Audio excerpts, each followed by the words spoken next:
meeting of the Board of Commissioners. We'll turn to the agenda, and first of all, we have item 1, which is apologies, and we have apologies from Lisa Schroll, and we have apologies from the Chief, Finn Monahan, and I'm sure we all want to take this opportunity to pass our condolences to the Chief on his recent bereavement, and indeed to Dean Loder as well on his recent family bereavement. Thank you, very much. Thinking of you all at what must obviously be a very sad time for both of your families. Could I also welcome back from his secondment to Santa Claus, Chris Hadfield,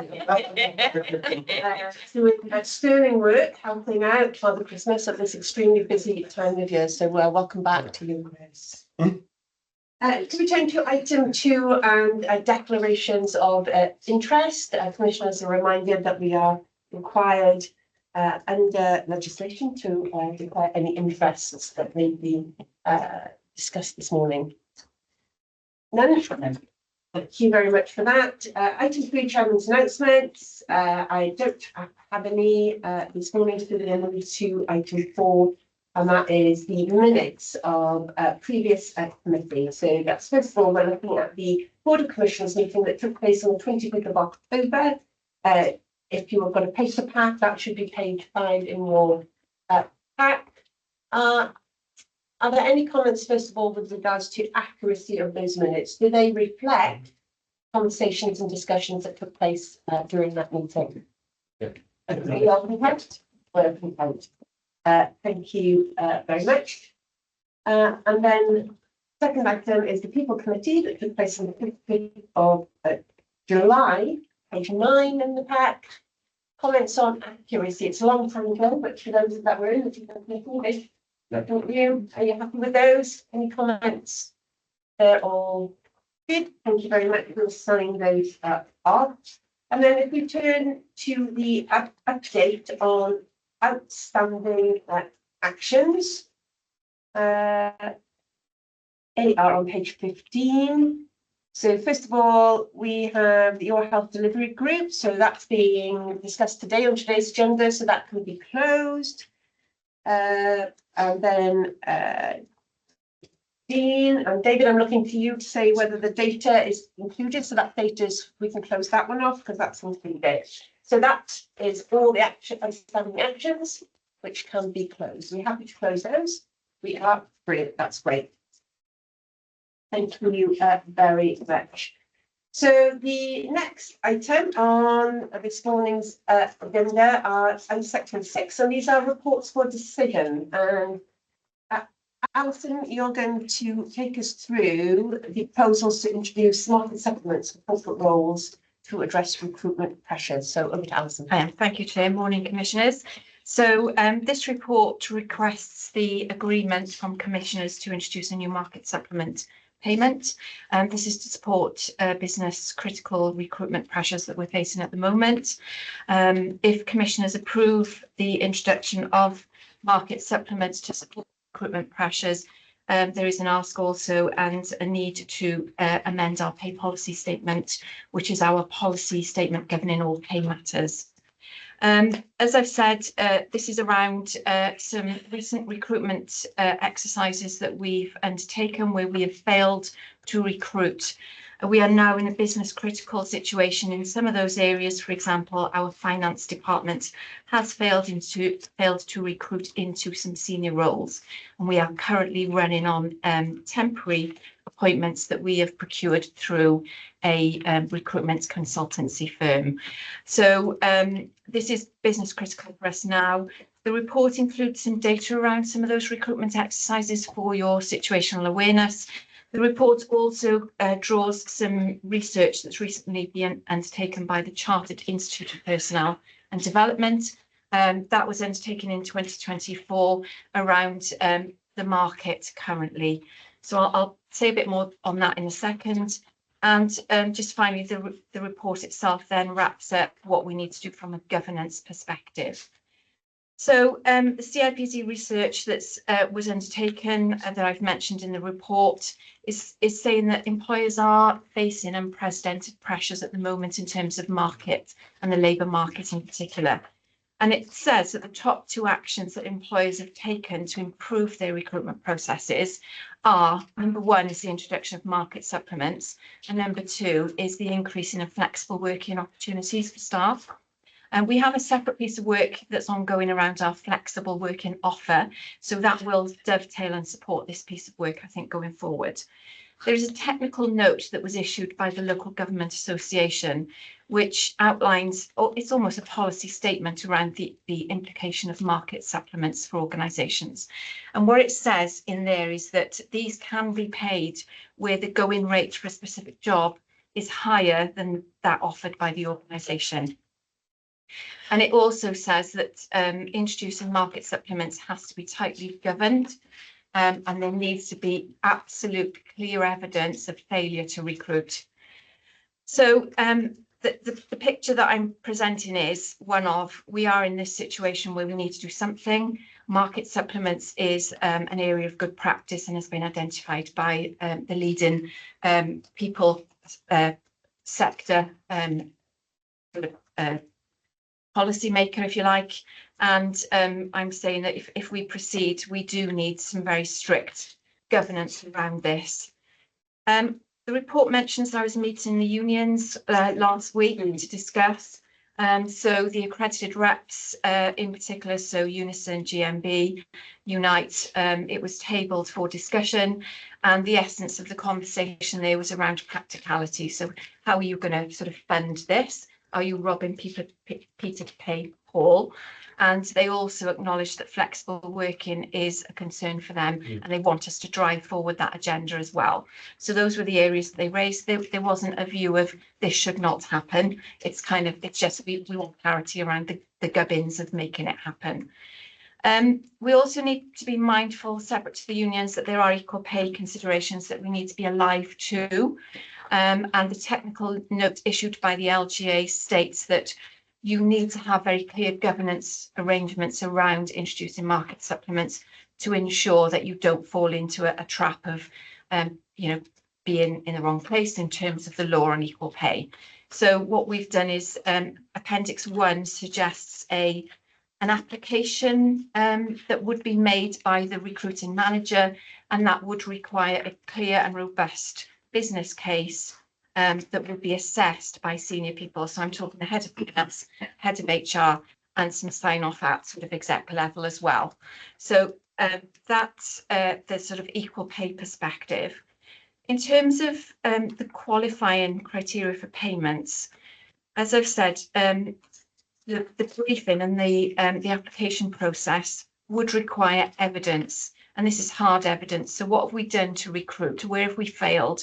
What are the issues? What are we picking up? And that evidence would include a look at the market. So what are people in our sector paying, in Wales paying? And more broadly, what are official market rate reports such as Hayes and others capturing as the market rate for the job? So there's a piece of work around, what's the market telling us at the moment? In terms of the amount, in terms, yeah, I've lost my train. Sorry, Alison. And take two. Right, okay. In terms of the amount of the supplement, what the technical advice note says is that you should use three pieces of evidence. So 3 market comparators, look at those and determine what's right for the organisation. So again, I would suggest that we look at the sector in Wales, local authorities in Wales, and we'll also have a look at what sort of the national picture looks like, just as a kind of what's happening across the UK. The duration of the market supplements, I've outlined in the report that good practice and the LGA technical note suggests that these are paid for up to 2 years, with a review at 12 months. If there's an extension to a market supplement, there has to be a very clear rationale for it. The review point would include discussions around, is it still needed? Should it be reduced or should it be withdrawn? When we advertise roles, we need to make it very clear that this is a separate payment. and it's time limited and subject to review. I've mentioned the Appendix 1, which is the sign-off documentation. In terms of other relevant information, the public sector have been using market supplements for a long time, I would suggest. In the organisation I worked prior to joining here, we had a recruitment and retention supplement. And I mention retention because I'm not bringing to the table today a retention problem. However, I would like to go away and look at the data on that, and I may well come back to you with a preventative, proactive piece of work in that space, if that's okay. I've mentioned the pay policy statement will need to be updated. That's our policy document that governs our pay structure and arrangements. So we will need to amend that, and that is coming back to commissioners in March for sign-off prior to publication. That will also be presented to People Committee prior to coming to Board of Commissioners for sign-off. What are others doing in Wales? So other fire and rescue services, just to finish off, Mid and West take the same approach. So they offer a market supplement. Their market supplement is arrived at through a median approach. So taking 3 examples, and they use the median pay rate out of those 3 examples. North Wales have adopted the Blue Book arrangements, which has allowed them to expand their pay scale somewhat. And so there's a bit of flexibility there. We haven't applied that approach. And I think that's as much as I wanted to say by way of an introduction. I'm happy to take questions. I'm conscious that this is an emotive piece of work. We need to get it right, and we need to be very clear and transparent on our approach and going forward. Brilliant, thank you very much, Alison. So questions, comments on the paper. First of all, we'll go to Debbie. Thank you, Chair. Just for the purposes of transparency, I should have noted that I am actually a Vice President of the LGA. It's an honorary post, so I take no interest or involvement in any of the policies that are referred to in this document. But in the case of everything we do being looked at under a microscope, I think it's absolutely relevant that I make that declaration. This is a very thorough piece of work, Alison, thank you very much. And a necessary one, because, you know, particularly, as you noted, the area of finance has been, you know, extremely difficult. But what we have found with this piece of work in front of us is that you unveil one thing and then something else comes up. So in terms of retention, that's another matter. Equal pay, that's another matter. I would just counsel as well that the unions are kept fully informed so that they have no issues in understanding what we're trying to do. But in terms of moving the organisation forward and in terms of efficiency of or not opening the service up to any risk area, I think this is well overdue. And thank you very much. I commend the work and look forward to it being put into practice ASAP. Thank you, Debbie. Carl and then Reg. Yeah, the questions, Alison, a couple of points. I think the personally the broader retention, I think is the right thing to do as we look at the organisation more broadly, and you know, we deal with one issue, it's like whack-a-mole, isn't it? And you create another. So yes. I think that water bit feels like the right thing to do, and you know, welcome your views on timescales for that paper to come through.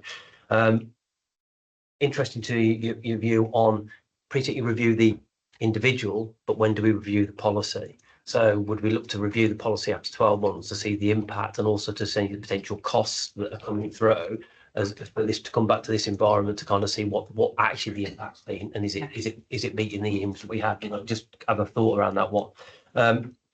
The Wales piece I think is really important, but we know we lose a load of people over the bridge, don't we, to kind of Bristol. So that kind of bit of looking at the market, that the English side feels quite important as well, really, when you kind of see the amount of people that are going across the crossing every morning and coming back every evening. Really, I think that's really important. And my final one, just to kind of niggly bit at the back of my head, I get the actual panel, really, really important, but you just need to think about the conflict of interest there. Yes. Because it's your department, is there a conflict? It's Lisa's, is there a conflict? So you just might need to think about what that makeup of that panel is to make sure it is open and transparent, and there can be no view of mark your own homework. Thank you.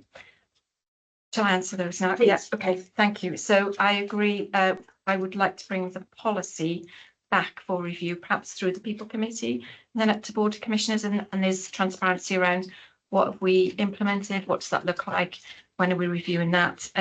Agree on the border point as well, because we're very close to the border. And I will bring back a piece of work on the retention element once I've done that due diligence, and I would probably aim for that by Can the I give end. a point of information to that? More people travel between Cardiff and Bristol every day Yes. than between Liverpool and Manchester Okay. for work. I know because of the Western Gateway stuff. You know, people are not aware of that, but it's a massive commute. Thank you. So Alison, when would you want to bring that policy on retention back? So the pay policy statement comes back in March. If I can do a swift piece of work, I would like to perhaps bring it in parallel so that I weave that into the pay policy statement at the same time. So that would be the ambition. Sure. Good. Similar points as when the car picked up. When we bring a paper with a new policy, do we have a mandatory review date? So all policies have to be reviewed in 7 months. I couldn't see when it would say, if we had it, we would want to review it if it's new, but it would have a standard review. Would that be 5 years, 3 years? Yeah. Is the one thing. Okay. Yeah. And the thing about retention, I think it's been underscored already, but if we'd had a retention policy, we might have not needed a on recruitment. Yes. So, yeah, something, and we're all saying that retention thing is really important. So the thing about, what is the time frame of the? Yeah, so the pay policy statement drives a review of the pay policy governance and arena. But to support that, there'll be a framework that captures the LGA documentation. So I think the pay policy statement will be the annual look, Right. but as a sort of people committee piece, I will weave that into an annual review of the framework and the transparency element as well. Okay, so to sum up the discussion this morning then, there is an agreement that this policy will be taken forward. There will be a supplementary paper to the Board of Commissioners in March with a particular emphasis on retention strategy within the pay policy. And further updates will go via the people committee. It would be, so if we could have that on the action logs, just to make sure that we can keep track of everything, that would be great. And also, in that paper then, Alison, I think it would be really important that we can spell out the point that Carl made about how decisions relating to departments will be handled if there is a conflict of interest. So we need a mechanism for dealing with that. So if we could ensure that that is included in the paper in March for sign off, that would be really helpful. Are we clear on the way forward? Right, better work. Yeah. Brilliant. Thank you so much, Alison. The paper is agreed with the, with the additional comments, and we look forward to seeing progress on that in March. Thank you, everybody. So we'll move then on to sections and items in section 7 of the agenda. These are reports of information and assurance to the commissioners, and the first is paper 7.1, Your Health Delivery Group update, and I believe David is going to take us through the paper. Yeah, thank you. Seem to do work. Yeah, thanks, Jack. Hospital, that's it. I'm just going to introduce David, and I think as Commissioner, you might not come across David previously. The paper was going to be delivered by Natalie Howell. She's the chair of the Art Delivery Health Group, but David is the vice chair. He's been very instrumental in driving change across the service over the last few years, in particular around your health. So lots and lots of initiatives. So we're in good safe hands with David to present this for us today. Thank you. Cheers. Thanks for having me. I'll just share my screen now, just to run through elements of the report, and just put things into a little bit of context, I hope. So I guess it's important just to remind ourselves of why mental health and well-being is important. So the most recent and up-to-date research is that of the Royal Foundation and King's College, and that was assessing the mental health and well-being of the emergency responding community within the UK. That report indicated that 27% of emergency responders in our community had contemplated taking their own life within their career. That compared to a US study that said that 16% of US firefighters had attempted at least once to take their life in their career. It clearly notes that incidents such as dealing with children, handling of dead bodies and serious accidents, and threats of violence and witnessing those threats of violence are associated with common mental health disorders and PTSD in our emergency responder community. So the terminology emergency responder community that the UK has now adopted by the Royal Foundation and King's College is inclusive of all of us that work in the emergency services, and it takes quite a good note on ensuring our control staff are fully supported as well. So within this report, it does highlight a sort of a new condition that's called audio trauma. Just because our control teams aren't seeing and witnessing the same incident that traditionally op staff are on the incident ground, it doesn't mean to say that they're not going to be affected. It's important to note that poor mental health is still the biggest killer of men under the age of 45, and 29% of those males within Wales particularly are known to mental health services. Within this report, it highlights also that our operational staff hitting the age of 45 are most at risk of developing PTSD and common mental health disorders. So it flips that sort of trend, if you like. So when we look at your health and sort of an update, I'll cover off what the sort of project looked like in a minute, but we've established a group and that was in response to the Invest in People Award and staff engagement surveys that were encompassing of that silver award that we were awarded a few years ago. It has got a core membership across the service, which is really, really positive to see, and it's got a governance structure as well. The group is clearly focused on providing a vision for the service, but also further enhancing the supports for utilising what that national picture looks like, which I'll talk about in a second. And it looks to continue sort of the work stream set out by the dedicated project that was in 2019 to 21. So just to look back at some of the highlights, just to build a bit of a picture, we introduced a wellbeing tag, so a trauma tracker report for all operational staff, including our control staff as well, which highlights the trauma exposure that our staff have over a career. So we're now in a better informed position to support our staff understanding fully what they're attending. With that, we introduced recruit training. Recruit training is integral into getting that right from the start of that person's career. And we're looking at how that sort of maps out across on-call functions and control staff as well. We're fortunate enough to have funding by the Royal Foundation and Mind UK for back training of line managers.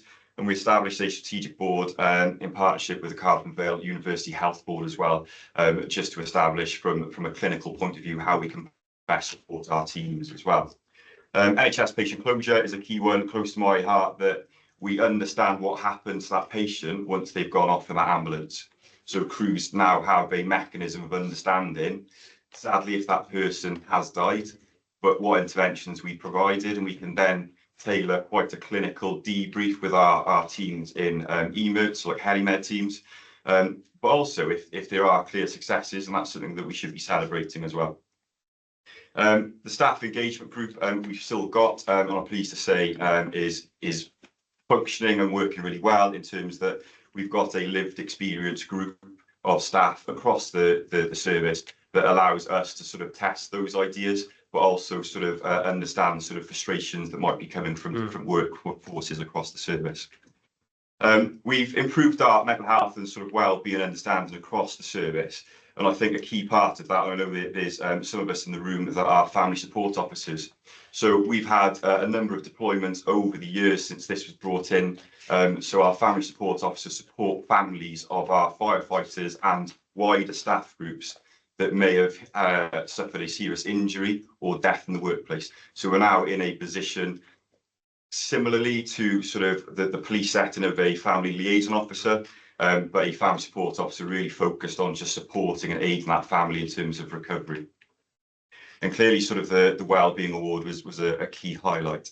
So the future focus, before I move on to the national picture, it is to review the recommendations of the Invest in People Award that we were awarded silver. There's some real good data held within that report that we just need to action, and it's voices of our staff groups as well.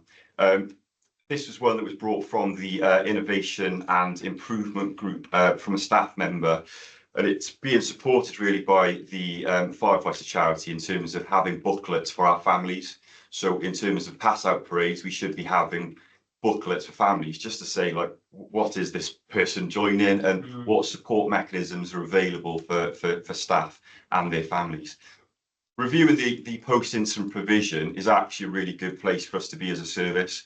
So there is sort of chatter that the wellbeing tag is being served and what happens next. And I think that's quite an important place for us to be, is we've now got a trauma tracker, so we understand what our staff are going to, and now we can look at what support mechanisms happen off the back of that.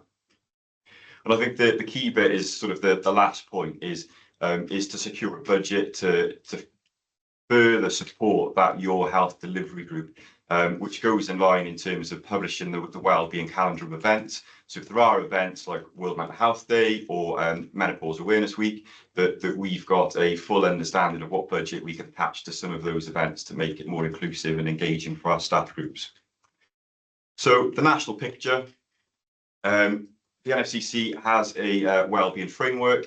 Pleased to say that I sit on the wellbeing board that's chaired by Chief Fire Officer Kerry Sumner of Norfolk. They're yet to publish the framework. So what we are going to do, because we've been part of that consultation, we've got the draft framework.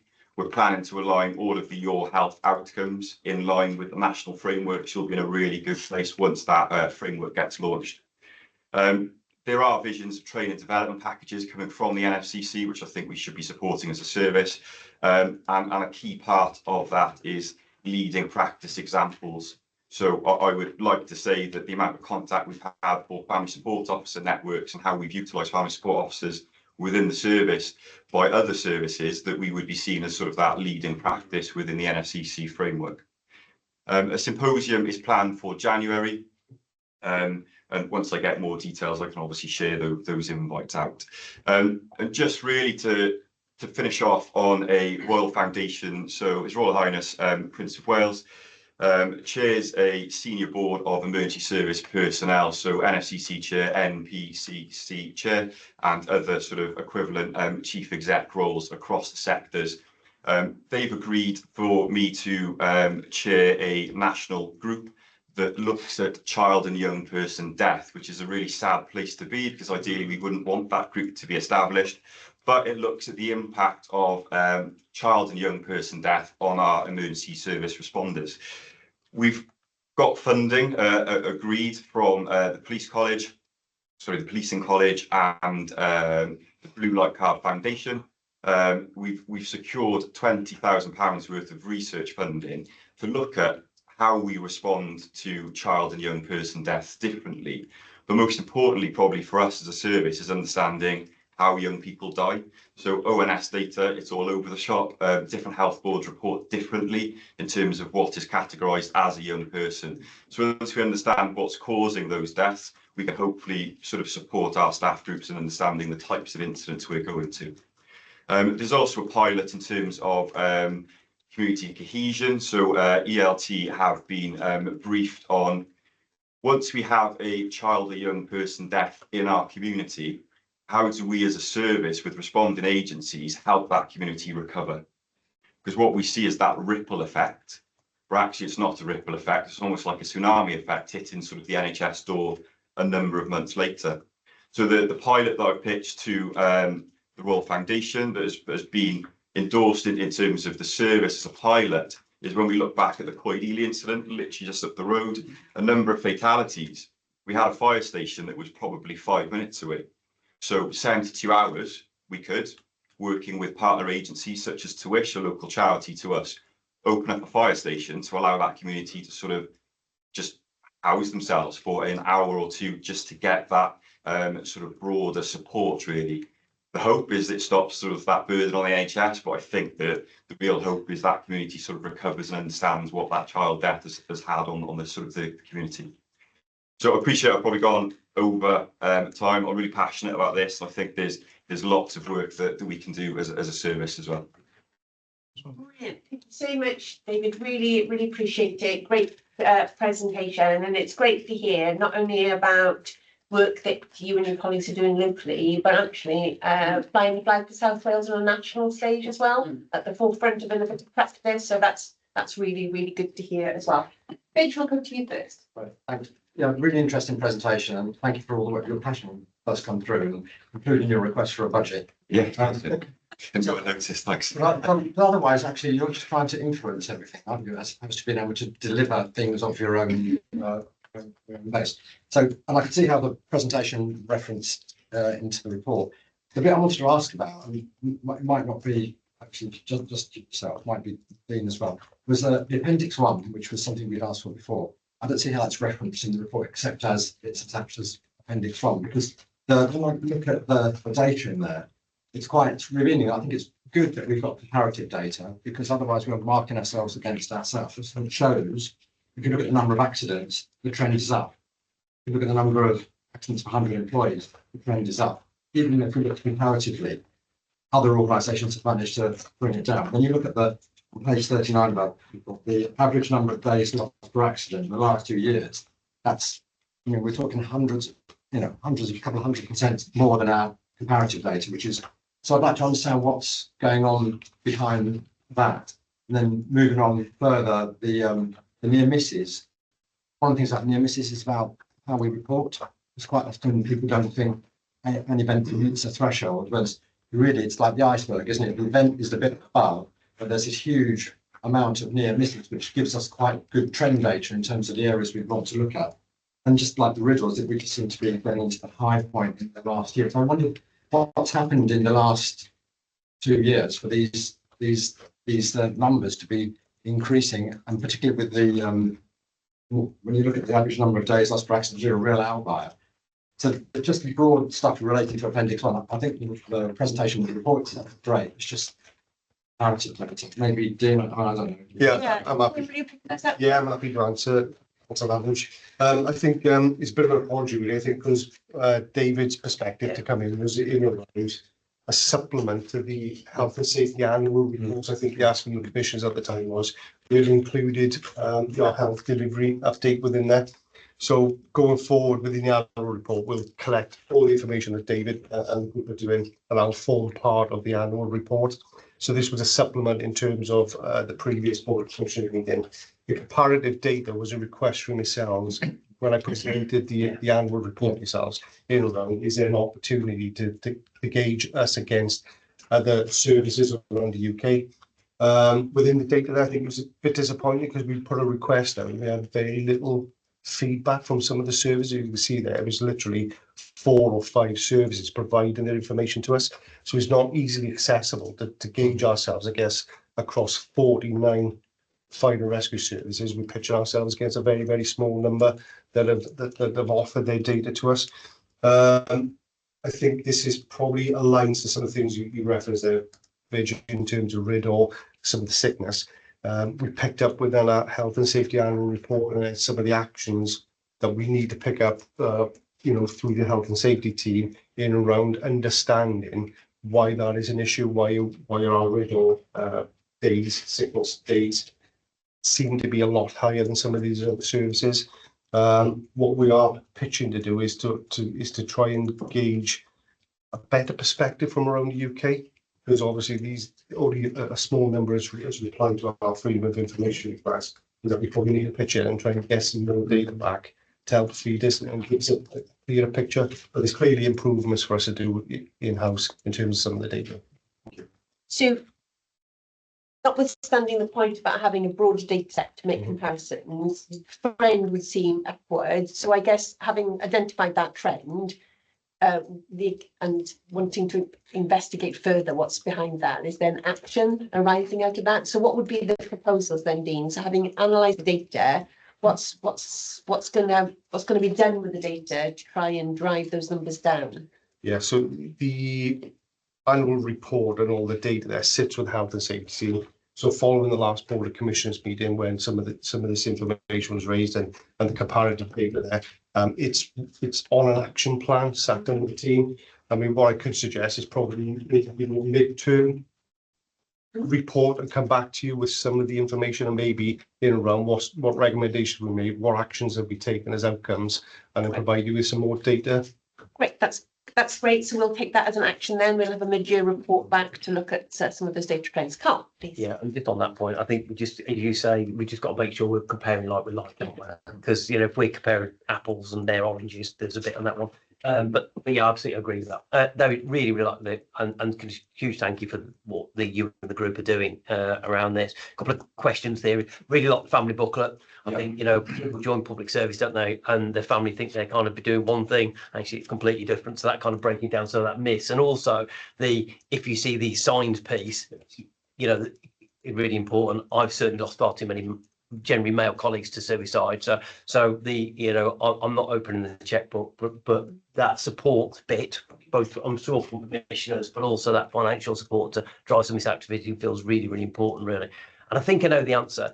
There's lots of initiatives that are going on with Welsh Government around health more generally. Are we linked into all of those and maximising the opportunities around media around when they come through? Yeah, I think there's a broader piece of work that needs to be done in terms of aligning us to the public service boards and some of the initiatives that are happening with the public service boards, and the sort of the NHS piece with Welsh Government. I'm linked in with them in terms of looking at the data sets more broadly in terms of our communities and how we can best support our staff that work and live in those communities as well.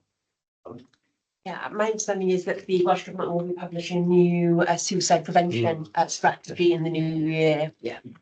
Deb? Yeah, thank you. David, thank you for the presentation. As others have said, it's very enlightening. And just picking up on a couple of Carl's points, you know, we don't really have to reinvent the wheel with a lot of this. You know, there's a lot of supported information out there. And, you know, I'm very pleased that we are looking beyond the Welsh border, because we need to pick up on good practice elsewhere in the UK. And it's really, you know, my comments would be to consolidate and try and get as much of other stuff as you can, rather than trying to kind of self-determine it, because so much has gone on recently. And you mentioned, you know, the Prince of Wales. I know that is a huge interest of his, mental health. Yeah. So, you know, is there any merit in trying to get some money from, you know, there's the Prince's Trust, headquarters in Cardiff. There's often for initiatives, and, you know, a lot of what we saw from you this morning was initiatives. So, you know, really pleased at that. So there may be some opportunity. I don't know who would do that, if it'd have to be you, or we have other areas in the organisation that goes looking for funding, grant funding, charity funding, whatever. But, you know, go and ask, because that's some really good work there, and we need to spread it more widely. So well done. Sure, David, any comments back to? So in terms of funding, we had a lot of back training delivered by UK Mind and Royal Foundation. Funding applications will be open now January for the Blue Light Card Foundations. The Blue Light Card is really, really good. Yeah. There's lots of charities and organisations in terms of just helping them develop and embed some initiatives. So there could be an ask from the Blue Light Card that are already supporting some of the work that we're doing anyway, in terms of the child and young person death work group. We can look at sort of, you know, applying for funding through the Blue Light Card. Yeah, thank you very much. Right, so thank you for all the work, and look forward to receiving updates on. My wider point was more to the exec members about the use of comparative data, because I mean, it does reference family group 4, so they are likely to be of a like to us.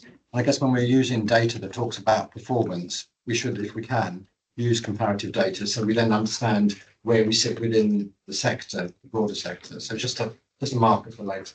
Thanks. Thank you for that. So commissioners are asked to note the reports, which we do. Thank David and his colleagues for their hard work. We spoke earlier, didn't we, about retention.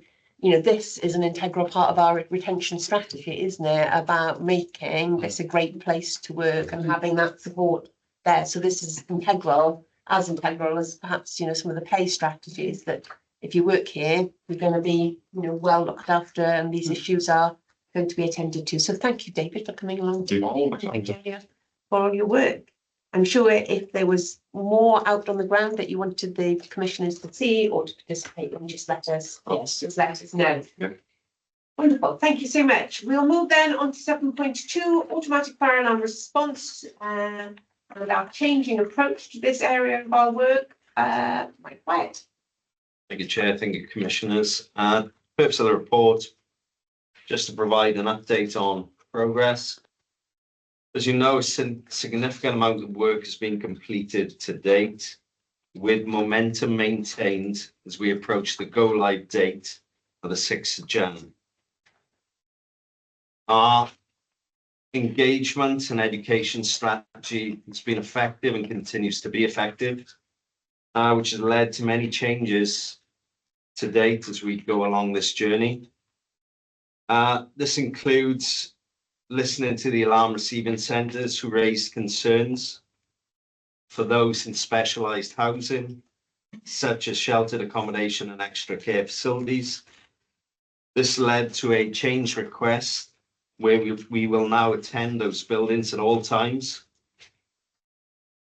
We've also done internal engagement, especially with Joint Fire Control, who expressed concerns that our policy differed from Mid and West Fire and Rescue Service, in which we shared a joint fire control room.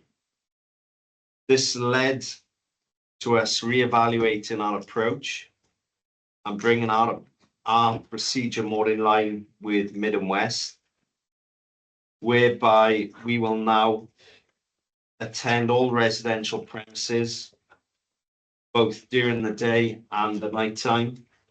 Additionally, we will also be attending schools, educational facilities and heritage sites at all hours. As part of our engagement strategy, we've also liaised with strategic fire members from the health boards. Again, concerns were raised in relation to our go live date, which was the 6th of January.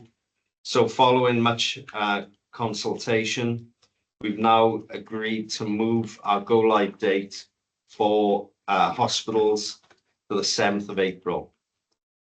This allows some time for staff training, procedural changes and exemption requests.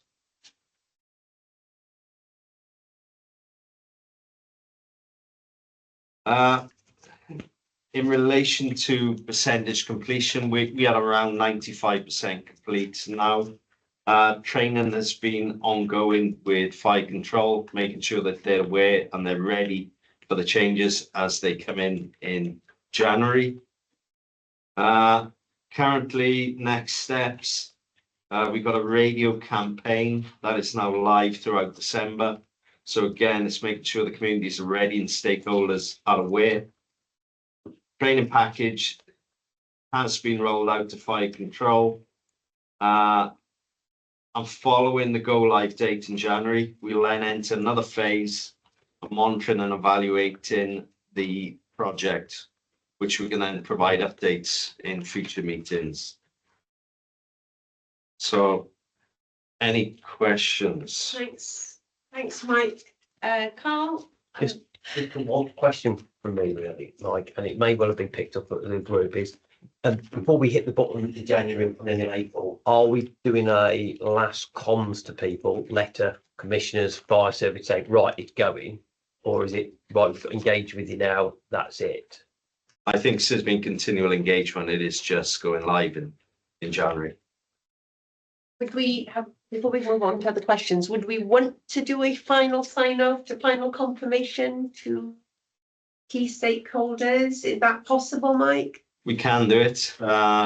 Time is very limited, so it'll have to go out this week, but we can send a final letter if needed. That was the purpose of the radio advertisement, really, I think it'd be a good idea, Chair. I mean, email can be done, but to all stakeholders. Is that? We can do it. Yeah. So we agreed then that we'll do a final letter just confirming the final settled position that we've come to. It shouldn't be a surprise to anybody. And I suppose it's a slightly different audience, isn't it, to the radio campaign? The radio campaign is like the wider member of the public. Yeah. Pitch. So thank you for all the work you've done. I think looking at how we engage it, this is always a bumpy road because we're going through a change to which people have become very accustomed to. And this is about resetting the relationship and our responsibilities of organisations. I guess my feeling was just in terms of us. Have we factored this into our risk-based inspection program? So we've got ARC saying we've got concerns about these properties that would identify potential increase in risk. So our program then looking at these overall would then take this as a piece of information and feed it into a process? It is already part of our risk-based inspection program. These premises are, yes. That's fine. Thank you. Yeah, thank you. Thank you very much, Mike. I think this is a really good example of the way in which engagement with stakeholders feeds back into changing things and making things fit better. I've got just a slight question mark over the joint fire control, and I wondered, for me, a learning point out of this would be that perhaps we should have started with that in much more detail, because this line here, it's very difficult for control staff to administer two different policies, and the South Wales proposal has too many variants for staff to remember. I see that as, very much a starting point. I'm glad it's come out throughout the consultation, because I would hate to have us to do something retrospectively. But to me, that's very obvious. And I just wondered why something so obvious, wasn't a first port of call. I think for my answers, I think first of all, it's important to say that when Mid and West changed their policy, they did so without any consultation with South Wales. Of course. So Yes. it would have been helpful if a neighbouring fire authority, a fire service that has a joint control room would actually talk to us about the consequences. So that's a point that perhaps we could raise if we ever meet the chair of the Mid and West Fire Authority. We could, Noted, Chair. We could- I won't forget that. we could raise it. But Mike, you can explain better than me. But Yeah. I can say that about the other service, you can't. I can say you can't. Our fire control, they operate a number of policies for both services anyway, so it's not unusual to have two separate Okay. policies. Obviously, we want to align as closely as we can because it makes it easier for them. So I think by doing so, it shows we have engaged, we have listened, and we've taken what their thoughts and their feelings were, and we've incorporated those into our new procedure. I think it was the right thing to do. It was considered early on. It's just the fact that we have so many different procedures anyway, that it's done routinely. Yeah, sorry, Chair, I just think, picking up on that point, I just think it raises issues for working jointly, but having different, there are constraints, but there are also, concerns for the people operating that they have to work on two courses. Yeah, it is, and I think there's that challenge, isn't there? Because we have to do what's right for the community of South Wales. Yes. South Wales, and there may be different priorities, different needs in the community in Mid and West Wales. What I can say is I take great assurance, having visited the control centre and watched them take calls in different areas that require a different response, because of course the policy in Mid and West is already in place. They did that with, it was second nature to them, and they did it really, really well. So I took great assurance, having watched them do it, that they handled that really appropriately. Brian. No, thank you, Chair. And yeah, thanks, Mike. It's been a real team approach, from BFS, the comms, etc. But just to really put that point, the importance of listening and responding to people's genuine concerns, and then legitimising that through a change and having the bravery to do that, really. And we're still going to see an over a 40% reduction in our response to unwanted fire signals, which is a significant capacity Where we release want to get to, capability. wasn't it? Absolutely. But it doesn't stop there. The education engagement, whilst we go live on the 6th of January, part of the plan is your plan, implement, monitor, review. We'll go into a monitor and review phase where at timely intervals, the stakeholders will come back in, we'll review what's working and where we can make those improvements, and whether it be joint public service centre or taking some of the exemptions away because people have trained their staff up. So that'll be an ongoing piece of work probably for the next few years. Thank you, Chair. Thank you, Brian, for that. So commissioners are asked to note the update on this policy change, the live date, which we do. Mike, thank you so much. I know that you worked incredibly hard on this to get it to this point. It hasn't been easy. So hopefully the pressure will be slightly off when it goes live, and we move into that phase, because I know it's been a lot of hard work to get us to this point. But of course, we will be really interested to see whether we meet our targets in terms of reductions. Is it going to do what we think it's going to do? Yeah. If so, great. If not, why not? And then, as you said, reviewing with our communities about where we've landed today is the approach that is right for our community, and not being worried about coming back to amend if necessary. But thank you very much, Mike. Really appreciate all that's gone into that. We'll move then on to 7.3, and that is the thematic review of operational training. And it's over to you, Neil, for progress on this. Yeah, good morning, colleagues, good morning, commissioners. So colleagues and commissioners will be familiar with that in October 2022, the Welsh Fire and Rescue Service Advisor and Inspector published a report on the thematic review of operational training for consideration of the fire and rescue services in Wales. So South Wales Fire and Rescue Service responded to that review in 2023. However, due to the changes in government structure of our service, our response was deemed inadequate and we were asked to review our response. So in June 2024, we formed a thematic review delivery group, of which I am the lead officer for training. And also then put together other members of the training department to lead on the 6 specific recommendations outlined in the review. Just worth noting at this point that recommendation 2 is in 2 parts, with 2A and 2B. So it, in effect, or in essence, is 7 recommendations for us to consider.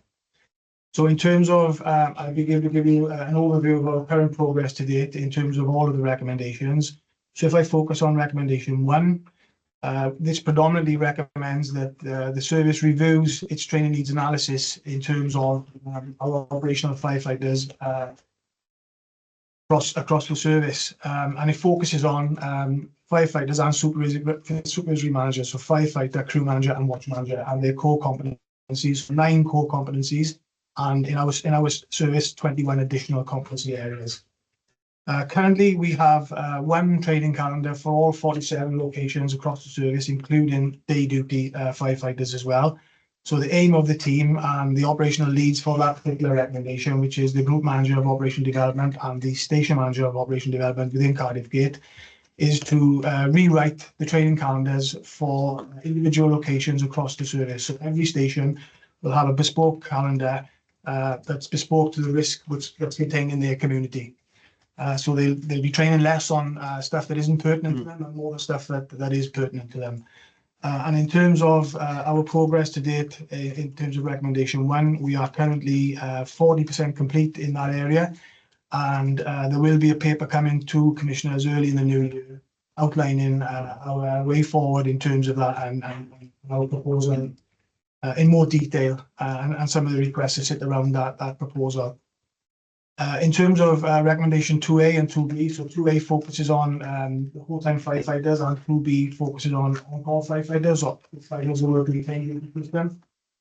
And it's to conduct an unconstrained analysis of the training time required to competently perform their duties across the service. I am leading on that particular recommendation, and last but not least, I think in the report we were 65% complete on that recommendation with a view to being published early in the new year. In terms of recommendation 3, it is to conduct an unconstrained analysis for on-call firefighters using the information contained in the unconstrained analysis to realign the calendars again of on-call firefighters. Again, you see there is quite a lot of crossover between these recommendations, and there's also a lot of crossover in the work that Mike is going to present on later on. That piece of work will start early in the new year following the publication of the unconstrained analysis 2A and 2B.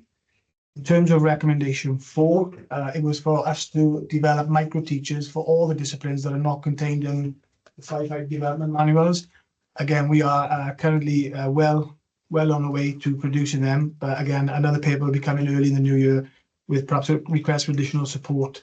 But we are currently 70% complete in relation to the development of the micro teachers for every discipline. Some of the more intricate disciplines such as line rescue, technical rescue elements will require more support because there's lots and lots more videos or micro teachers required because there's lots and lots of different techniques applied in the delivery of them. In terms of recommendation 5 and recommendation 6, again, there's a lot of crossover between the 2 recommendations, but a lot of crossover in the work that Mike is doing as well. But we've been asked to consider national and international research in terms of improving our compartment fire behaviour techniques and operational firefighting tactics. The team at Cardiff Gate have recently conducted a whole range of equipment trials. So trial a new firefighting hose, so upgrading high pressure delivery hose and also low pressure lay flat delivery hose. I'm pleased to note that the outcome of the trials is published, and I have a video and all the data sheets which will be presented early in the new year. There's just a few little tweaks that we need to do in terms of that, but we're well on the way with that. I've just recently tasked operational risk management then to provide us with some financial data across the service to upgrade that across all of our fleet, and obviously the training implications that sit behind that then for our operational workforce. And then, yeah, and so in terms of recommendation 6, my team are well embedded in the work that Mike is doing in looking at national research in terms of operational firefighting tactics, and also international research. And we've got a number of things that we're looking at, a number of guest speakers coming into the service, and international renowned guest speakers coming into the service to advise on the adoption of new operational firefighting tactics. But I'll leave Mike go into a bit more detail on that when he does his presentation. And in terms of completion rate for 5 and 6, we are currently 40% complete in recommendation 4 and 40% complete in terms of recommendation, 5 and recommendation 6.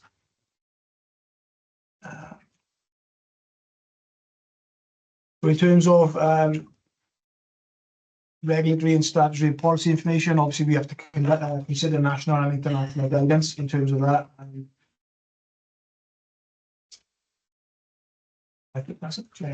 Brilliant. Thank you. Thank you very much, Neil, for a comprehensive report. And I should also say, Neil, thank you very much for functioning up on the media for us. National television, Saturday morning of Storm Dara. So thank you very much for doing that. Really appreciate it. And I will apologise for bringing you up and saying you got a face for radio. Yeah.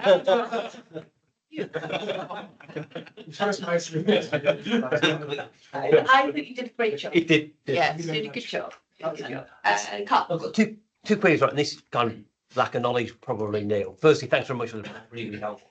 The calendars then that look is that likely to identify or made it might identify capacity issues within certain stations to train, because actually there's different requirements, different needs, and that will then create different capacity gaps? Yeah, that was question one. Absolutely will. And the second one was, are we looking at the impact of the micro teachers? So, with last organisation, Death by PowerPoint, where we send a load of stuff out, actually the impact was very little. Are we kind of looking at, done these micro teachers, what's then been the impact at the end of them? So the two questions. So in terms of the first question, it actually will identify, or it already has identified, the training requirement, insufficient hours, and that links into recommendation 3 as well. We've already established that our on-call firefighters, on average, got 4 hours per month to maintain competence across all of the disciplines that they're currently required to train against. So when we implemented the PDR Pro software, we devised a calendar, and it was modelled on a firefighter working a whole-time 224 duty system in New Inn, and all 47 other calendars then were modelled identically. So in the most simplistic terms I can put it in really is that a firefighter in an urban connotation for your city centre location would need to train on high-rise, I would say quarterly, whereas your firefighter in a really rural location without any high-rise risk probably needs an awareness of that biannually.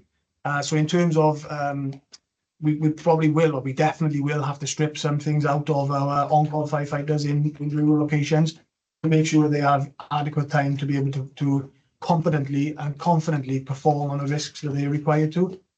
So it's going to be, we'll have simplified calendars for our rural on-call stations that have less of a risk and a hazard to operate against.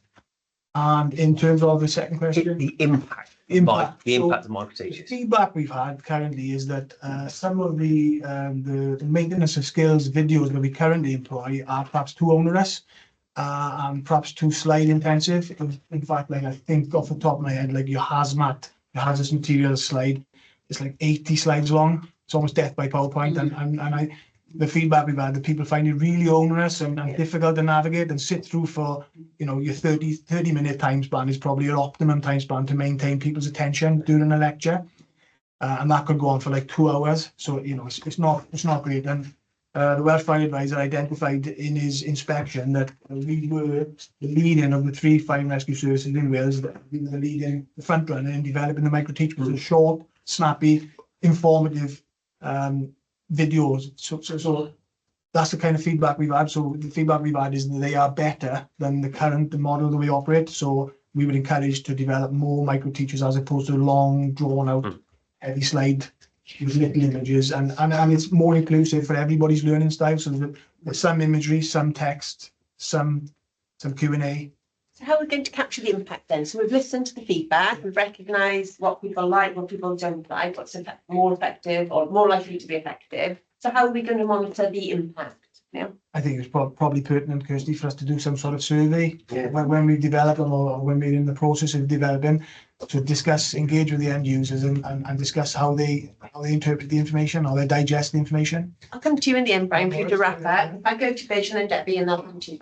So it's a couple of broad points. So first one is, I think when we did the pre-meet, I quite like this percentage thing. So, and if we had that as a percentage tracker with an indicator, say it's increasing or it's stagnant, we can actually look at that as PI information. So, and then if we look at the other broader point is that we've got this one and the next 3 reports are all thematics, and then we've got slightly different ways of reporting in each of them, and yet the other 3 have implications for training. So it'd be useful to start to see how these things mesh across, because otherwise we're going to deal with the training implications in another report separately, and we're dealing with training implications in the broad approach in this one. So it'd be useful to see, not that you have to do that work for them, but it'd be useful to see where it's signposted within the report, because it covers the whole of it. I think there's a really pertinent points for future reporting mechanisms to try and get a more uniform approach. So we take that on board. Thank you, Debbie. Thank you. Yes, thanks very much, Neil.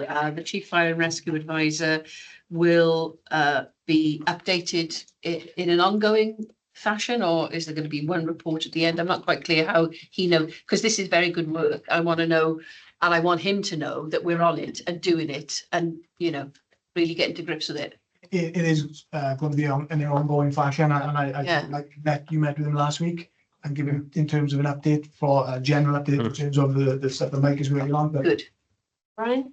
Yeah, so just on that point, Lady Boathouse, after today's meeting now, within the next 2 weeks, everyone in the room who presents on thematics will be in my office presenting to all the middle leaders. Okay. So we're engaging with our workforce to say, here's the progress we're making on the thematics. They've Yeah. got an interest in these. Yeah.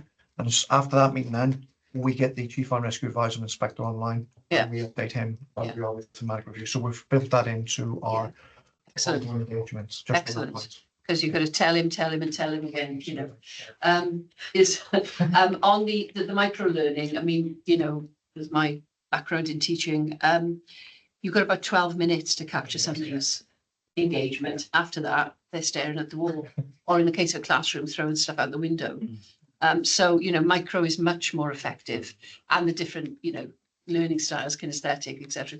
So in a room, you're going to have people who engage in different ways. So I applaud that you're moving towards micro, because, you know, 80 slides, I mean, that's just, forget it. That's just not happening. And I would say this, wouldn't I? So the financial implications, because that's my area of interest, you know, we will need details about what's required, because there's always financial implications, whether we're looking at, you know, mental health strategies or the size of a hose. Is that, yeah, that's the right word? Yeah. Sorry. In a room of experts, I gotta be careful. Hose reels, yeah. You know, money's at the root of that. So it has to be a detailed ask.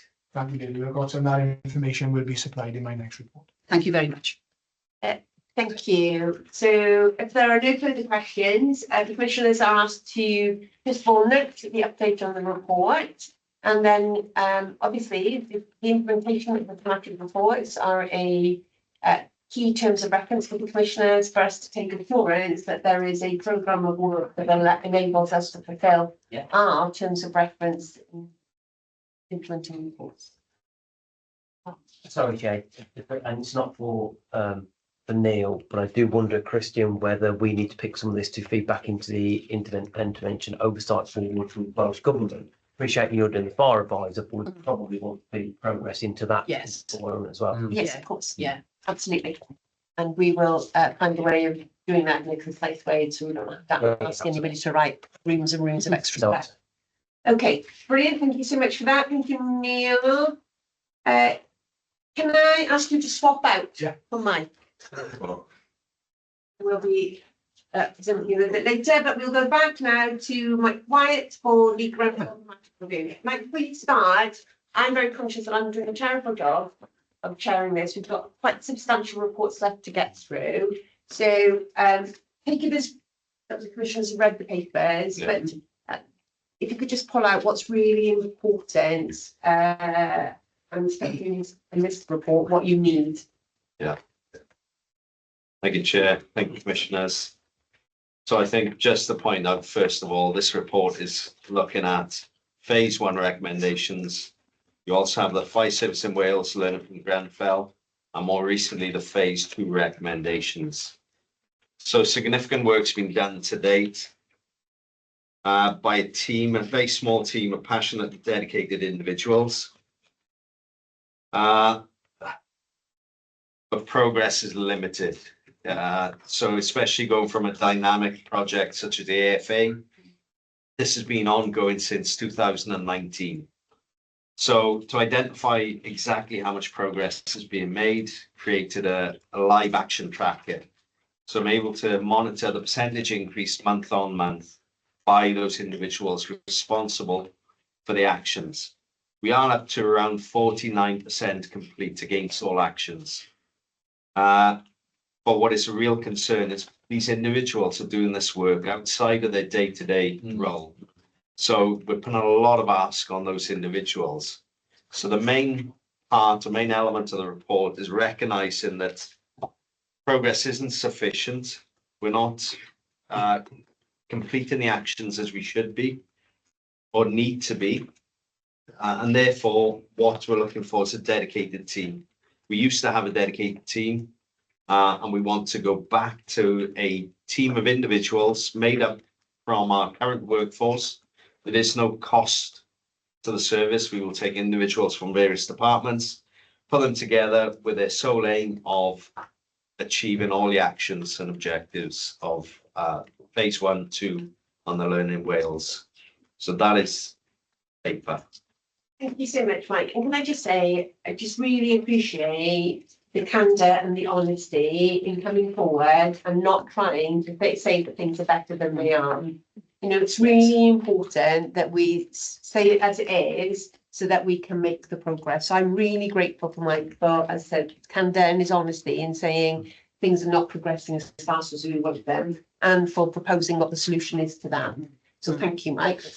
I think that speaks a lot to the culture that we're trying to create here at South Wales Fire and Rescue. It's not about hiding bad news or not speaking truth to authority. It is about being open and honest. Vic, we'll go to you first. So thanks, yeah, I echo everything Kirsty said. I think the thing is that the Grenfell's 2017, it's a while ago, and everyone who's watched it seemed to understand that things were going to have to change. And I think in support of the point about getting people to do such an important piece of work on the back of everything else they're doing. Anyway, we're in a new place now, and if we need to have people come to this sort of discreetly to do it properly, because it requires the time. Because the bit that I look at in the report on the next steps is, it says the project timeline is 4.1. The timeline is challenging with the planned schedule. And then in 4.2.5, it says we've got a team leading task with a completion of all this within a defined time period. So I like numbers in this sort of thing. So defined time period, what does that mean? Does that mean week ahead of schedule, behind schedule? Where do we, how long? When? So all actions got a timeline. So if you look at the live action tracker, through meetings, we've had a series of meetings. Last one was the 17th of December. We're sitting down with the individuals. How long do you need to achieve your particular action? So following that meeting, it's updated to say when they can complete it. But what I'm seeing is slippage. So from meeting to meeting, the percentage increase or progress is so limited that it's moving on. And what I need is a date to be set, which cannot be moved, and sufficient resources put in place that I can have those objectives achieved within that defined period without the slippage. Okay, so we'll get to know when that defined period is. I mean, also the other bit talks about 49.4% completion of all the objectives. Well, that means that's an average then. So some Yes. could be at 5%, and Yes. some could be at 70. And that's why I think the point that was in the previous report, which shows the percentage of each one. So we can see that we're not, it gives the impression we're half complete, but we might be 80% off the pace on some of it. So I think just like understanding the challenge that you're facing. Yeah. And again, I've shared with the Commissioner the actual tracker, so you can see every single action on there, if you wish. Thank you, Mike. Carl? Yeah, I was going to reiterate your point, Mike, and that honesty really important, because if we're going to go and move forward, it could be really bad. But from an outsider's point of view, it's two iconic events in recent history of fire, isn't it? Manchester Arena and Grenfell. And I think it's what that public will look at us around where we are around these more than anything else. Everything's important, but those two seem to be the most iconic events in the last decade, a little bit more than a decade now, really. So I think where do we support you and where do we get the support for you and the team more broadly to drive the agenda and get these things in place feels really, because as I say, everything's important, but this feels really important when you start to look at the safety of our communities and the optics more broadly, really. I wonder if we should, for the next meeting, have an update on both the timelines, Mike, and also the resources that have been considered and put in place to support you and broader team to drive this forward. Because I think if we carry on doing what we're doing, we're going to the same outcomes. It's got to be something different. Would be my suggestion. And I see that Brian wants to close. And thank you, Commissioner. Thanks. So no, yeah, point really well made. So you will see a lot more movement on this. So the decision makers are in this room. So in January, at least three people will be repurposed from their current roles. So there's no organisational growth or salary growth, and they will be dedicated and looking, because this isn't just about the thematic. This is the Grenfell one and phase 1 and 2. But we should take some comfort. There's only a small degree of comfort in terms of our operational training. We're probably one of the most proactive, operationally trained workforces in terms of high-rise response, because of the dedicated work that some of those individuals that Mike reference have been doing. And we've had access to a building in UHW, which has allowed us to really, hone our skills in that area. But of course, if it's built on quicksand in terms of the foundations of policies, the procedures, the finance, then it could fall over at any moment. That's the bit we need to get right. And that's the bit that's taking time. So you will see exponential movement in terms of the activity trackers once we release that capacity to focus full time in this from January, and we'll get you that timeline. Okay, so the action, oh, sorry, Debbie. Yeah, thank you. I'm heartened to hear that, and that answered some of my questions. But I just think a general observation, the whole Grenfell issue has taken so long to resolve publicly. So I think we can take some comfort in the fact that, okay, so we're lagging behind, but so are they massively. So, we're just a part of that jigsaw, aren't we? But thank you for that recommendation, and I'm sure we'll agree to it. So we note the paper, and then the action arising out of this item is that we will bring forward additional information to outline and to really receive assurance that the resources have been aligned to the priority placed upon the work, and then a timeline as to when we would be able to kind of monitor how performance is improving. So would that be at the next board, Brian, or is that too soon? No, that's fine. So that'll be at the next one. Brilliant. Thank you very much for that. Thanks, Mike.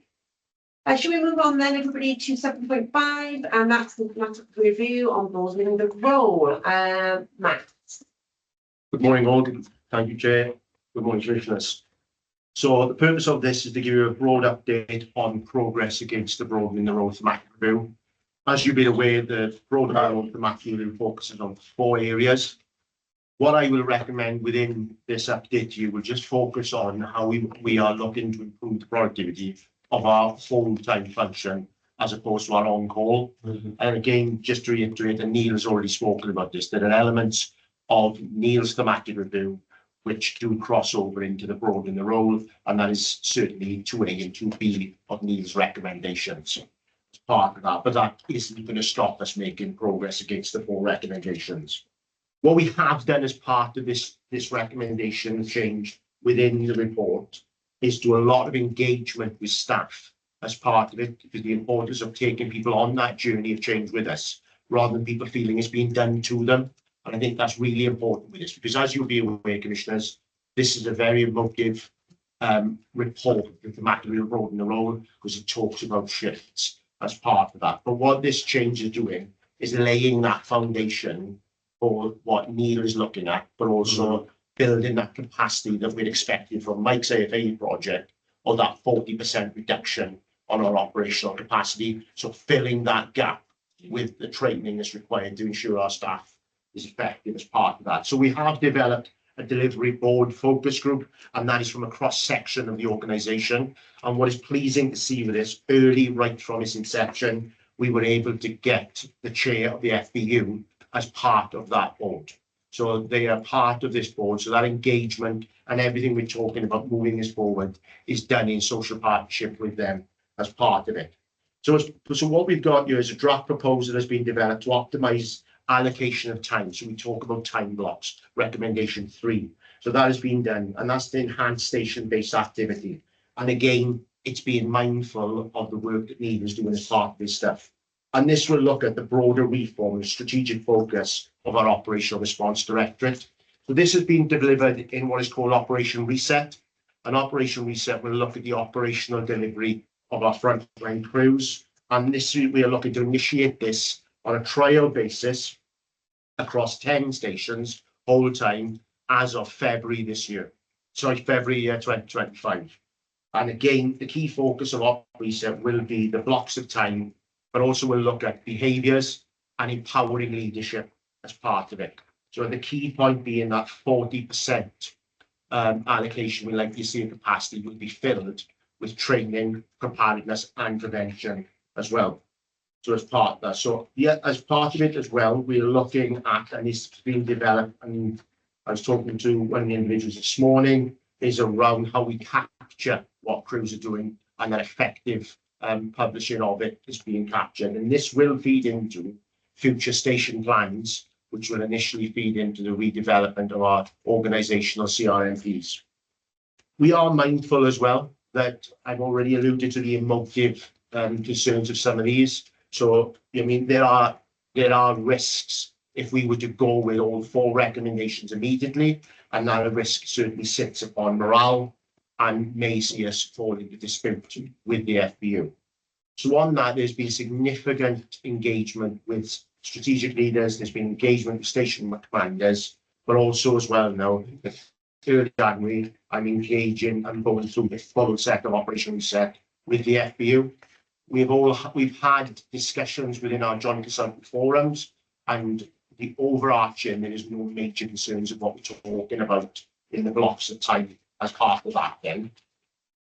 So again, I mean, I've spoken about the implications and impact. We are dealing with a fragile time. So as part of this report, basically what I'm looking at is we will deliver recommendations 1, 3 and 4, and I'm confident that we will deliver these by summer 2025. And that is part of the trial, and I don't see the trial throwing up any major issues. But what will allow us to do is that flex to accommodate the work that Neil is doing with the training teams as well, but as part of that. So it'll be focused and tested at station level. There'll be a 6-month trial across 10 stations. And again, we have to take everyone on this journey with us as part of it. Now, again, I've spoken about, I mean, this is about bridging that gap. And by summer 2025, I'm confident that we will make comfortable progress against 1, 3 and 4. Across that, then obviously that will give us greater understanding of how we want to address recommendation 2, which really is aligned to HSG 256 as part of it. So again, that's the update for me. It was stop tour, but I'm confident we are making progress with this. While it seems there's probably not a lot of progress being made, We will see that now significantly change from February because of that implementation at station level and recording the activity, which will certainly tie into the work that Mike is doing and the work that Mike and Steve Neal has done as well. Thank you. Thank you, Glenn. Matt, questions to Matt, Debbie? I'm very heartened by this report, Matt. And I like the way that the cart has gone before the horse in this, because, you know, it's been our experience that, you know, there's been the issue talked about, instead of, you know, the wider context which you just put here. So again, thanks very much for this. I look forward to hearing about the trials, because that's always a great way of doing stuff, you know, to put things into action and to get to myth bust, really. Okay, and to get it into progress, and for people to see that this is meaningful and that there is, you know, not just a health and safety aspect to it, but a better working practices as well. So I'm really heartened by this. Thank you. Thank you, Commissioner. This speaks to the point I made in the previous one, because recommendation 3 is an undertaking analysis of training, and we just had a thematic that's talked about training. So I guess it's line. Yes. Anything from Nicole? No, really. No?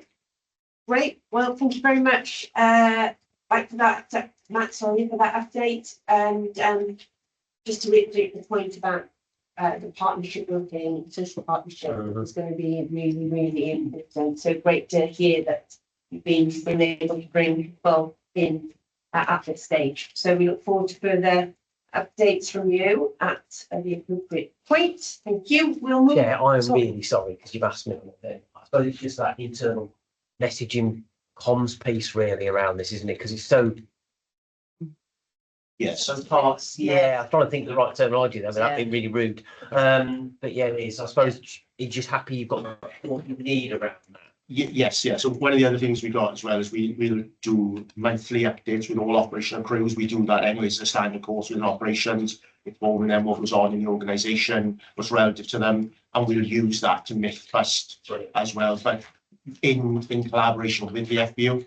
So that's the important bit where I'm trying to tie in with that. So we're discussing the same message, and dispelling myths is not about changing shifts.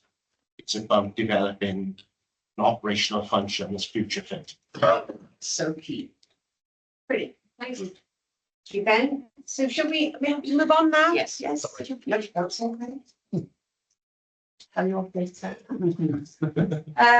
Shall we go then to the next paper, which is 7.6? I'd like to welcome Mike Evans. I think, Mike, this is the first time coming to a board commissioners meeting. And Mike is leading on the operational effectiveness report. So over to you, Mike.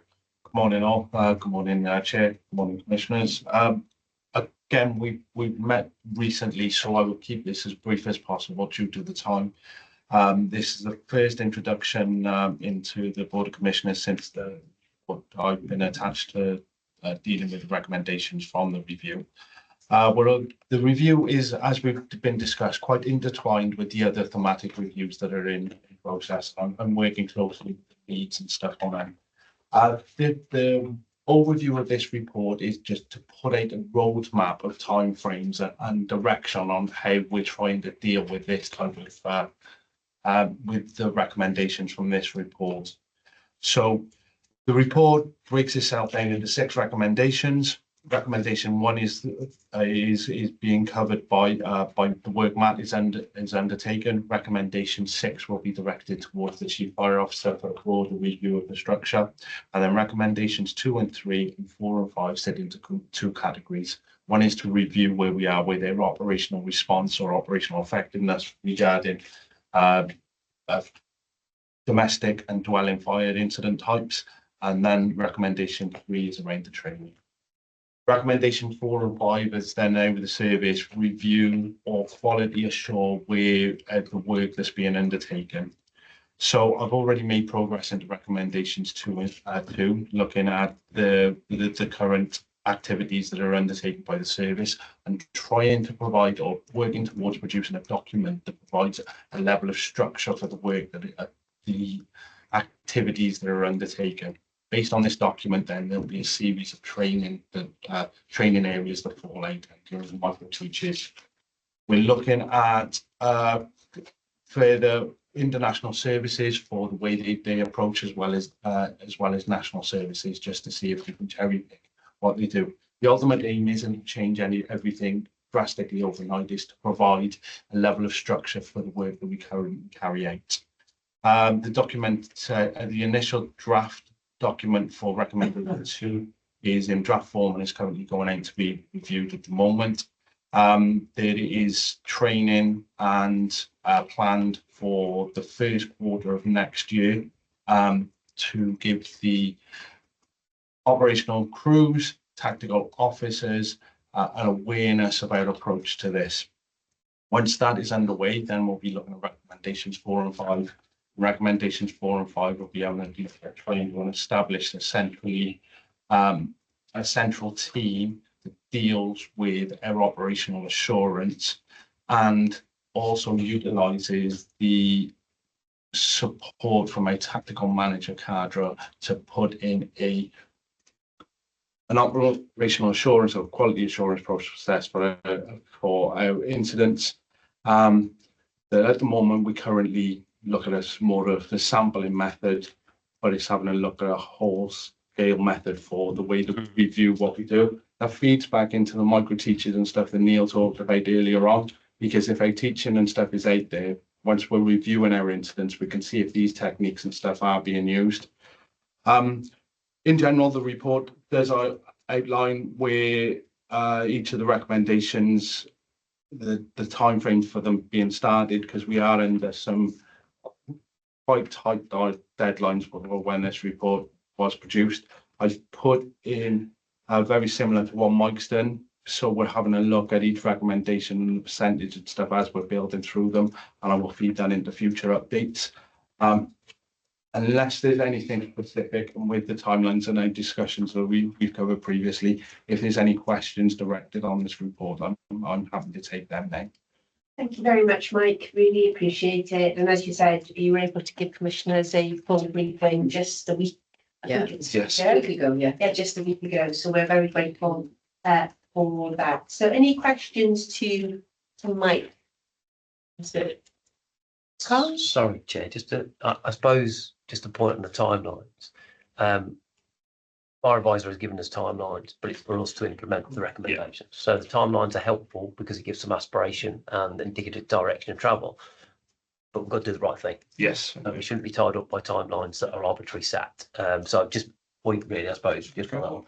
And I suppose the bit more for Brian and Dean really going forward is we've got a number of different thematic reviews. We've got HMIC coming in at the moment.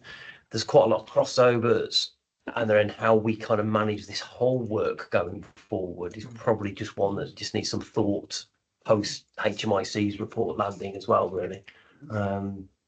Yeah. With a limited resourcing pool, really, as a capacity issue, talked about with Grenfell, etc. as well. Yeah, very much so. Yeah, so picking up some of the themes of the other reports. You know, Mike's talking about like, having dedicated resource, you're a dedicated resource, so we seem to I guess it's what resources are going forward, because they look at training implication. And I guess it's maybe setting out at some point what we think the quantum of those resources will be, notwithstanding Carl's point about the time frame. But we can see this thing coming. Otherwise, we end up with your report, and it's like, the next thing is we've got to do this, and it's about looking at the impact on the organisation in terms of normal business. If this is going to be part of normal business, or this is going to be additional to normal business. What I wanted to initially is get the ball rolling on the recommendations, especially around 2 and 3. Once we've done that, it'll be bringing a report then to the executive leadership team, just saying this is where these are a few options on suggestions on where we go regarding our ops assurance. Once I've got that team that is going to be business as usual, then it's about feeding in aspects of each with these improvements into that team and getting them to work on developing the solutions rather than it all be coming from my point of view. Great. So just on that additional thing. So as long as we're cognizant of the annual budget cycle, because if it does have resource implications, we need to theme that in so that we don't then have miss the end of the budget cycle, we'll then have to wait till that comes round again. That's what I'm hoping to get this Right. in time before the April budget, so I've got an idea of direction of steer. No, I'm not usually here on a Thursday. Is that the usual Thursday? Okay. Nobody's legging it, so I. It's just, I didn't know whether people were waiting for permission to leave. Okay, that's fine. That's fine. It seems to have done its thing. Yeah, that it does on a Thursday. Debbie, sorry. Thank you. Yeah, I'm just picking up on recommendation 6, 1.2.7, about the chief officer reviewing existing structures and distribution of corporate responsibility to ensure that a clear and unambiguous relationships between operational preparedness and operational response. And I think, that's a key paragraph for me in this, because I think you could apply that to absolutely everything that we do. Yeah. And I think, I'll be coming to the Finance and Audit Committee now this morning, and I'll be talking about structures and distribution of responsibilities in that. So everything we do is linked. It's quite a broad recommendation when you look. Yeah. Because what I've just tried to do is focus on the initial 4 middle recommendations, because they've got outlines that are achievable in a relatively short space of time, Yes. and then they build on them. Yeah. Again, the recommendation 6 is with the new chief fire officer in place, with waiting for a steer and a direction of travel that he wants, if I can provide any support, or whether that'll sit outside my remit. Yes. Thank you. Yeah, it's a universal truth, isn't it, with recommendations and reports. To do it, you have to have a really clear understanding of what the recommendation actually means. Yes. And a shared understanding, because a recommendation can mean various things to various people. So having that clarity and that shared understanding about what it is actually is seeking to be achieved by that recommendation is really important. So thank you, Mike, for your work. I think everybody, as we conclude this particular section of the agenda of the work where we've been looking at thematics, I think there is maybe an observation, and not so much of an action, but an observation to the executive leadership team about going forward, how best do we handle, as Carl said, this huge amount of work. And I guess our recommendation, not our recommendation, but our point to the executive leadership team is, are we doing it right? Is the approach that we've currently undertaken the right way of doing it? And how can we make sure that the way we're organising that work leads us to the success that we want? And then I guess then there's a point for you, Wayne, about how best then we report it up. So Vij has made a number of comments today about uniformity of reporting. Maybe there's a conversation outside then for you to have with Brian and colleagues about, okay, what is the best way of providing the information and assurance that commissioners would need via papers to this group? So maybe that, again, that's kind of like an action to be taken outside about how best that information is relayed. So, sorry, Debbie. I pick up on that exact point, Chair. When we first came into the organisation in February, reporting was clunky. Yeah. So there has been some streamlining, but I think we're in the next phase now, as you say, and we need to move forward again. Just to think about that. Brilliant, great, thank you so much. Is everybody happy to move on then from the thematics? We will then move to 7.7, the service cost statement, and Dominic Clapsley. Thanks very much, Chair. Thanks, Commissioners. SLT. So this is an update following the Commissioner's previous reassertion and commitment to the adoption of the National Core Code of Ethics for the service on the 26th of September. This paper will provide an update on the work to promote and embed the core code and a wider work around our consultation on vision, mission, values within the service. We're asking that Commissioners note and affirm their support for the culture statement. Commissioners note plan to promote and embed the statement and its aspirations in the review of the service vision, mission and values and wider policies and procedures. There's been a number of recommendations from a number of sources, including HMRC, FRS's Spotlight reports, our own internal cultural review that talks around the embedding of the core code of ethics service, of course. And when we adopted this, we're looking to reaffirm to talk with our staff about it so that it's meaningful for them. This also directly supports a number of the recommendations within our cultural review, including setting clear behavioural standards and expectations for staff, reviewing and streamlining our statement of values, and demonstrating clear leadership commitment to our aim to use equality and diversity of our staff. We developed the culture statement consultation with the commissioners, with ELT, with SLT, with the trade unions, and with our middle managers. It aims to provide a consistent statement of our position. It's included in Appendix 1 on page 83 of the report. We've also asked for commitment statements from the commissioners and from SLT that lays out our own commitments to that and how we will embed them in our own areas of responsibility, and we'll look to support those with communicating those to our staff as we empower our managers to deliver those to their teams. On the 2nd of December, we launched our Values, Our Service review, which started with middle manager engagement, a number of workshops with the Chief Fire Officer, with myself and with the wider team, where we discussed locations with our middle managers and how we could best support them to deliver them with their teams. We gave them a number of resources to be able to deliver those workshops with their teams across the service. We asked them specifically to start a review of our vision, mission, and our values. They've now gone out and we did quite an aggressive time frame on that, but we've had a very high rate of return. So we've had at least 100 returns on that. Many of those are team engagement sessions. We've had positive feedback both from operations and non-operations around those. The sessions were designed to be 45 minutes or so to keep them brief and be able to many of those have a lot longer, which is what our aim was, so the middle managers could engage with their team, talk through values, culture, and the impact it has on them and their teams. And then follow that up in the new year when we release our vision and our mission and our new set of values for the service. ELT has also done a workshop where we talked around our future vision and mission to support that, and then fed in. So we're waiting for the views of our staff to feed in and implement.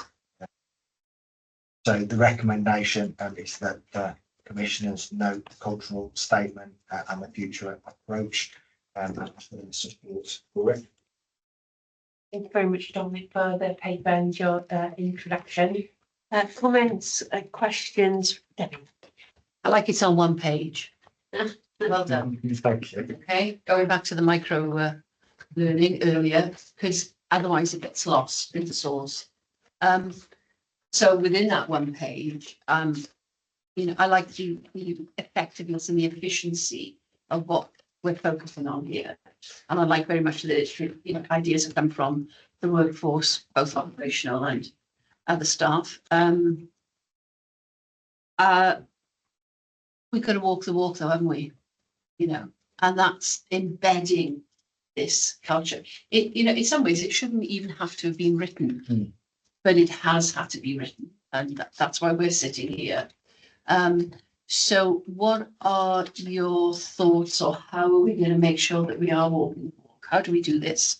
Because, you know, we can write anything, but we've got to do it. Yeah, and the workshops that we've done to get the feedback on the first part of this. So our staff said that our managers and their managers should be involved in this. So we've empowered the managers to have the conversations with their staff.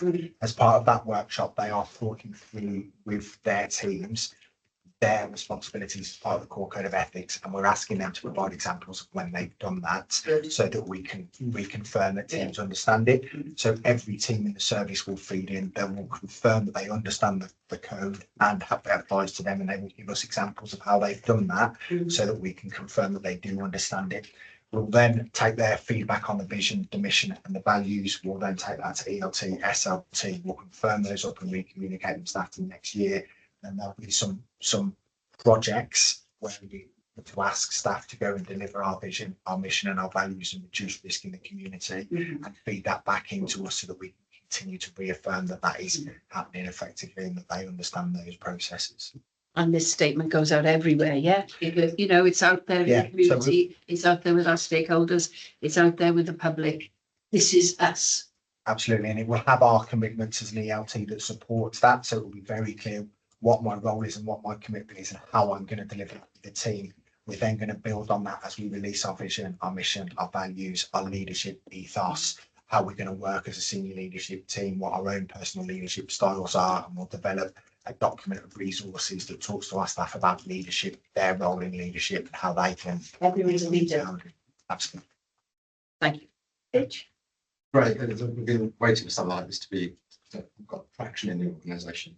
I saw the slides that have been used and they've posed a number of interesting scenario questions which you can relate to the things that happened in the last year or so. So I think that's really good. It talks about a timetable of 24th of December completion of that particular phase. Are we on track for that? Yeah, so what we've done is we've given quite an ambitious timeline because we wanted to encourage and empower our managers to go and have those conversations. So we have got a significant return on that. We've done a number of additional catch-up sessions. So staff that are on leave or missed that session, or managers that aren't able to give them within that time period, and those have been well attended and well fed back there. Improvement on that. There is some flex in that timeline. Right. So when we get to that in Christmas time, we'll be able to see exactly what teams have fed in and what teams haven't fed in. The ops commanders and Matt are aware of that, working with the teams to make sure those are done, and we'll give them a bit more opportunity then to feed in and have their voice heard before we finalise the pieces in January. We've also asked for our fire cadets to do a piece on it as well. So I think the point is, I'll always ask if there's dates and times we might understand it. And the next question always comes is, are we going to hit them? So I guess we can have ambitious ones and we can have unrealistic ones, but as long as no one, as long as we're going to hit these things. So I think we absolutely will hit them. We've got our improvement book first week back in January, which will cover our culture improvement piece. And we've got a number of subsequent timelines to come back with things such as our strategy, which is got a wants to have that vision, mission, and strategy kind of boxed off so that we can bring it back to yourselves before February. So I think we'll be on track for this.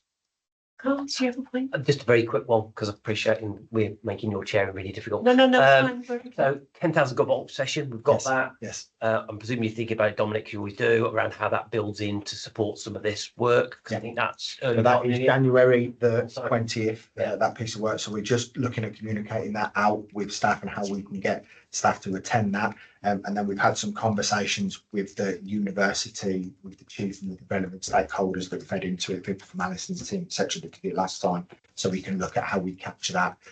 Our view is that we will look to capture the momentum that we've got and where we are now since the chief has started, and how we can continue to build those pieces rather than completely rehashing what we've previously done. We're going to go out and look for people that haven't already engaged necessarily on things like the HMI and previous so we can get on point. So thanks. And the second point for me, obviously we had a lot of partner organisation, Badder SB, White Ribbon, that kind of moved away from us. I think it's a great opportunity once we get the vision, the values, the corporate statement in place, to kind of really engage with that one. So probably just need to think with the LT on that one more broadly, Dominic, about how we look to do that really. Can I ask about how our new recruits will be introduced to the code? So that's absolutely crucial, isn't it? It's like setting from the very, very beginning, the moment you walk through the door.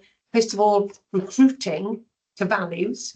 So actually in the interview process, how is our code going to be reflected in our interview process so that we are recruiting people with the right values rather than trying to retrofit people on these values? We should be recruiting them into the organisation with good values. And then secondly, then once so how does this then reflect in our recruitment process? And then how does this reflect in our training of our new recruits into the organisation so that they are very clear from the moment they come in over the threshold about the expectations of what it means to work for this organisation? And then I just wonder then, how does this fit into the appraisal process? Because again, how can we reference impact by actually having this as part of people's appraisal and asking them to reflect really. So, think about, your work for the last year think of an example where you can demonstrate an aspect of the code that you have employed in your behaviours, your work, your reaction, or something that you've done in the last year. And I think it's getting people to reflect on and making the linkages between their behaviours and their actions and the code that were really embedded into the culture. And I just wonder how we can, how do we recruit to the code? How do we introduce new recruits to the beginning their career to the code? And then how do we use the code as part of our appraisal process? So that's fitted in three main projects. I would suggest if we don't include the values and culture piece. So we have a leadership project. That leadership project covers a number of different areas. So our leadership standards, HMIC, FRS, improvement, and then our leadership development piece. So I'm working with Brian as training and Alison to develop our leadership package. So how we're training people to lead across the piece, and some of that will include our new recruits, people that come in to service. It also cross-references into our talent management project, which covers appraisal, promotion, development, and it will be part of that as we refreshing that whole process. The session has gone out to some of our new recruits, so people that are in training have fed into that already. And Brian and the team out at Cardiff Gate have looked at increasing our initial recruit course to cover leadership, values, ethics, and some of these benchmark behaviours. So it will be embedded from day one into the process. And then also, what about recruitment, as I said, because I would really rather recruit people into the organisation with the right values rather than trying to retrofit them with the right values. So how can we use the code as part of that recruitment process? So we've got, we're bringing back to SLT a review of our recruitment processes in the new year. And I think we can flip the way that we do recruitment. So currently we're technical upfront rather than behaviours. So I think there's a conversation at SLT with starting point and what are we actually looking for in our new future firefighters to support us on our journey of, you know, being in the right place. Can I just say, because up until now, the other way round has led us to the situation we're in. Absolutely. So it needs to be flipped. Yes. Just my view. Pitch. Just picking up on Kirsty's point, I think it's really the right thing to do, introduce it into the reviews. However, our reviews are at 17%. So we've got a direction of travel, we've got the intent, but we've got a process which is not being, the vehicle is not working. So it's a vehicle that should work and it works everywhere else. So what do we do? So we are sending that information around to directors, and it's a responsibility for every director to drive that process within their directorates. And I can see that the figures are slightly improving. We have until the end of March to complete our PR cycle. So we have some time, but we need to see some movement. Yeah. I agree with you, Bitch. Can I just address the point, Alison, about, you know, recruitment on the basis of recruitment? It is a false division to say that you recruit either on technical skills or on values. Because if the values of the organisation are wrong, you cannot deliver your technical skills. You are putting your colleagues at risk if you cannot, if the work environment is such that people are discriminated against or uncomfortable or can't do their job. So it's a false premise to say you either recruit to this or you recruit to that, because actually recruiting people with the right values is fundamental to the technical performance of the organisation. So just in case people who maybe review this video think, oh, hang on a minute, we're not going to recruit the right people who can do the job. Actually, I would argue it is a fundamental part of being able to do your job well technically, is that you are working as part of a team of individuals who have the right values, behaviours and practices. Otherwise, actually, your technical performance is going to be poor. Yeah, I agree. So I just want that, just in case people say, oh, hang on a minute, everybody's gone woke and we're not recruiting the kind of people that we need. They are absolutely intrinsically in it. Yeah. And it's wider than that as well, isn't it? Recruitment, absolutely, and all that brings, but it's the wider conversation, the narrative for the organisation, and everything that we talk about, and all the quotes in our internal and external need to be aligned to that core code. They need to be aligned to our values and aligned to our mission as well. So that's something that I'm picking up 3 weeks into a row. Thank you. And just to say, the Commissioner's statement of commitment has been shared with the comms team, so hopefully that will be being shared throughout the organisation as well, because this applies to everybody that is associated Absolutely. with the organisation. We happy with that? Any further questions? No? Well, thank you very much. Well done, Dominic. That's great. Really appreciative. 7.8. This is on the agenda just for noting, because of our different governance structure, but quite rightly, Gabby, our monitoring officer, felt it was important at least to have the paper note day. Yes. Yeah, definitely. So obviously the local government measure gave powers to the independent remuneration panel for Wales to determine remuneration for members of local authorities and for us fire and rescue authorities. They produced an annual report, so the draft version of which was shared in October 2024 and outlines proposed changes for the 25-26 financial year to the proposed salaries for the chair of the fire authority and sort of basic salaries for other members of the fire authority are at 2.1 in the report. And like you said, whilst at the moment the functions of the fire authority are with the 4 commissioners, I thought it'd be useful and worthwhile to bring to your attention now to have on our radar, really depending on sort of future governance movements that may or may not happen during that financial year. No, absolutely appropriate. Thank you, Gabby, for that. Any questions, comments? So it's duly noted. Thank you very much. 7.9, the forward work programme that takes us through to the end of this kind of financial year. So Gabby, any point to raise? No, only say we've had quite a full agenda for this meeting, and it's a fairly full agenda again in February and then coming on to March. It's probably worth pointing out that we also have planned our first meeting for the Strategic Change, Transformation and Culture Committee. So the first meeting of that is the 21st of February. So some of the updates that we've had today may well go to that committee, and then important information to the board of commissioners. And we will start work preparing the forward work programme for next financial year soon. Thank you very much. Pitch. Yeah, I think as we go forward, we've got an away day in January. We've got an HMI report coming out around that period. So I think that they'll need to be filled in. I get that we've had a busy agenda. However, we've only had one report for decision. So in terms of if this is an intervention, things should be being come for change and making decisions on. So I guess we need to look at as we go forward, particularly into next year now. We've got new chief now, and there's the team's refreshed. So we need to be looking at rather than just updates, what needs to change, because otherwise we're just polishing the grass. Gabby, any other comments on the forward work programme? Just to say that it's indicative at the moment because we've got tomorrow, Gabby, with the team to kind of say, what are we happy? So it could be something change. So we note that subject to, as Carl said, the caveat that things could change, and taking on board Cynthia's observations.